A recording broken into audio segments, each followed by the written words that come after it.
আসসালামু আলাইকুম রহমতুল্লাহ। প্রিয় দর্শক, আপনি কোরআন হাফেজ অথবা অথচ যে কোনো কারণে আপনি কোরআন বলে গেছেন, আপনি লেখাপড়া করতেছেন, লেখাপড়া করে যে কোনো কিছু মুখস্থ করেছেন কিন্তু সেটা ভুলে গিয়েছেন। আপনি আবার চাচ্ছেন যে সেগুলো মুখস্থ করার জন্য, যেন সেগুলো আপনার আবারও মাথার মধ্যে চলে আসে, ব্রেনের মধ্যে চলে আসে। এখন আপনি আর অ্যাদ নেই।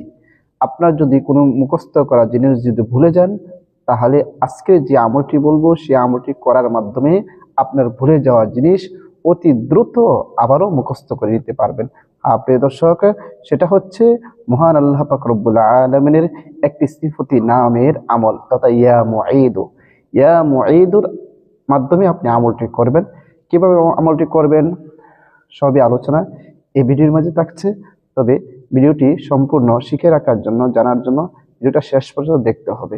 তাহলে আপনি বুঝতে পারবেন, জানতে পারবেন কিভাবে আমলটি করলে আপনি উপকৃত হবেন। প্রিয় দর্শক, এই জন্য ভিডিওটা শেষ পর্যন্ত দেখুন। আর যারা নতুন আছেন চ্যানেলের মধ্যে অবশ্যই চ্যানেলটি সাবস্ক্রাইব করে নিন। প্রিয় দর্শক, অনেক সময় হ্যাপস করার পড়েছে, কিন্তু আবার হ্যাপস থেকে হ্যাপস কেনার পরে হাফেজ হয়েছি, অথচ আবার যে কোনো অন্য দিকে চলে যাওয়ার কারণে সে ভুলে গিয়েছে।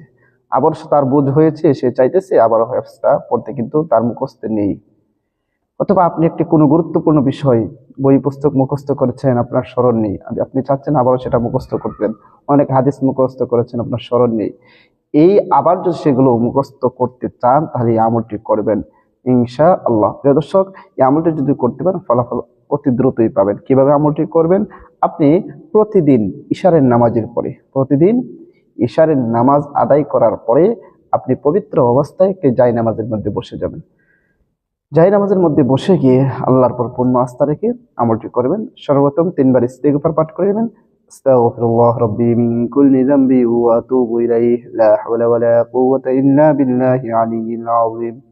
3 বার ইস্তিগফার পাঠ করার পরে এরপরে 3 বার যে কোনো দরুদ শরীফ পারেন আপনি পড়ে নেবেন।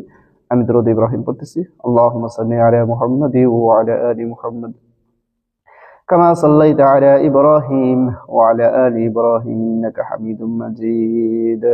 اللهم بارك على محمد وعلى آل محمد كما باركت على إبراهيم وعلى آل إبراهيم إنك حميد مجيد। এরকম ভাবে 3 বার ইস্তিগফার এবং 3 বার দরুদ শরীফ পড়ে যখন শেষ হয়ে যাবে, এরপরে এই সিফাতি নামটা আপনি পড়বেন।